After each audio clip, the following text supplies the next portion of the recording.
Serbian friends.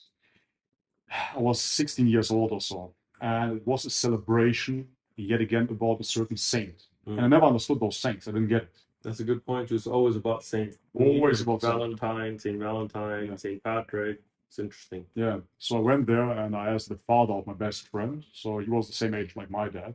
My best friend was my age, obviously. And I simply asked him, "What is this about? Can you tell me?" You know? And this guy was drunk, man. He was drunk. He was eating pork. He's like, "Why are you asking such a dumb question?"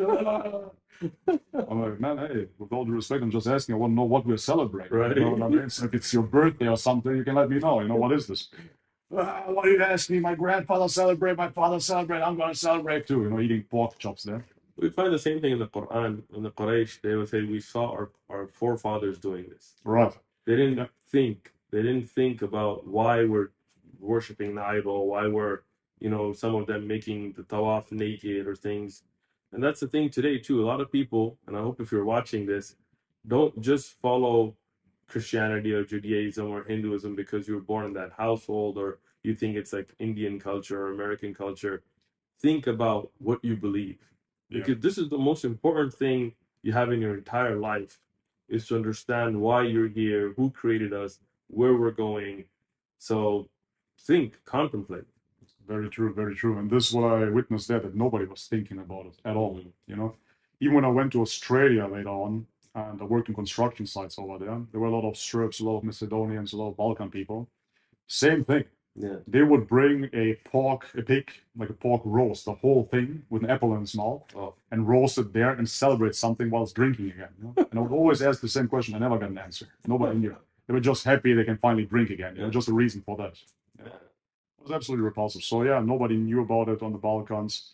Nobody was asking those questions, and therefore, I was the first man in my family to actually do the research. Nice. And when I found out about the Trinity, this shook me to the core. It destroyed my faith right then and there. Interesting. Even though I still tried hanging on to it, because I told myself that Christianity must be the truth, because everything by default is false. I saw it already. I experienced, as I said, Buddhism, Hinduism, and Islam. I saw it as well. I was certain. Never opening up the Quran, but I was certain. I know it. I know what they're about. So the Turks. Yeah. And therefore, I didn't even consider it, right? Even when you look into the Christian scene nowadays on YouTube, you will see many Americans actually converting to Orthodox Christianity because they're looking for a more traditional way of being, and Orthodoxy provides that to an extent. Okay. However, they are not looking into Islam either, right? And they think by making the leap to Orthodox Christianity, they went already above and beyond, leaving their culture. Right. But ultimately, it's still Christianity. Catholicism is not that much different of Orthodoxy. You have the Pope within Catholicism, which I disagree with as well. However, it's not that different when it comes down to the theology based upon the Nicene Creed. Okay. Yeah. Anyways, that being said, yet again, I was the first one to actually explore it, and when I found out about it, I couldn't believe it. I couldn't make sense of it whatsoever.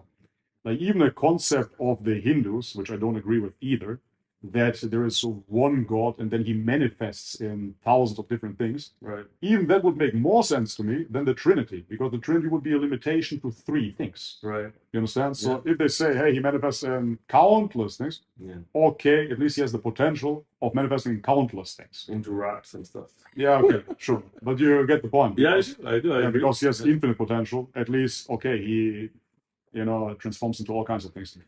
To limit it to 3, right, such human, anthropological, right, concepts of a father and a son, right, didn't sit right with me whatsoever. Because intuitively, I simply knew, and based upon my spiritual experience as well, that God most certainly is not a man.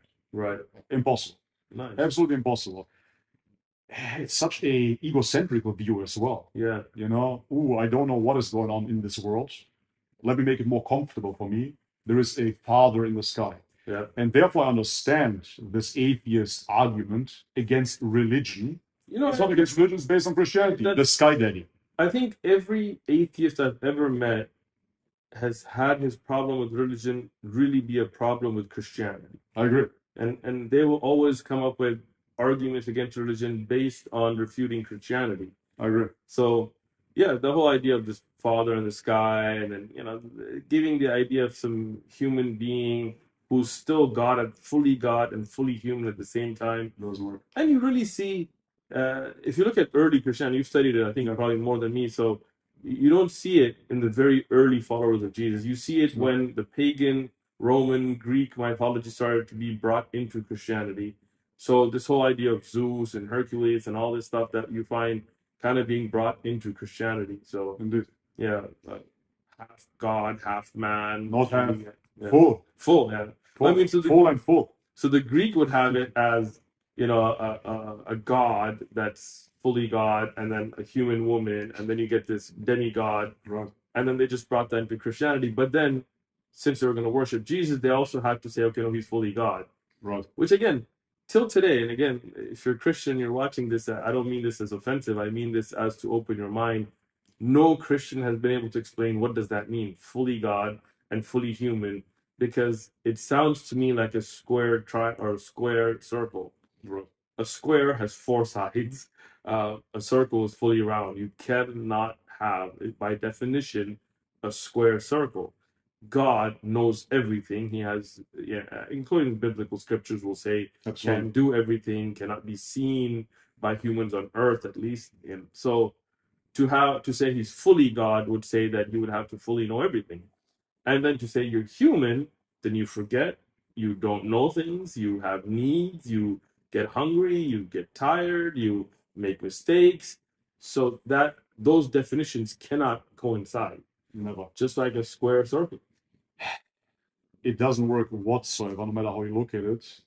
If you look at this Greek mythological concept that you mentioned with 50-50, Right. even though it's not true, Right. at least it makes sense. Right. So if there is a god, which yet again doesn't make sense, but Right. well, and he has intercourse with a human, which doesn't make sense either, but hear me out, then at least that would be 50-50, Right. right, in that mind game. Yeah. But because that would be paganism, and that would be worship of a man, Right. you have to twist it, and then you have to amp it up to 100% each. And then it still doesn't make sense, Right. and it's more confusing on top. Agree. Right? Yeah, anyways, that was, as I said, essentially the breaking point for me, because it was so frustrating, man. I tried to understand it, and ultimately I came to the conclusion, if I want to understand this, I would have to choose to believe this. Mm. And this is what it boils down to. Exploring Islam now. There is the Shahada, right? Which we're going to come to later, inshallah. But the point is that the Shahada itself is, at least the first part, not based on a temporal event, on a historical event itself. True. Right? So you have the affirmation first that there is no God but God. Right. Right?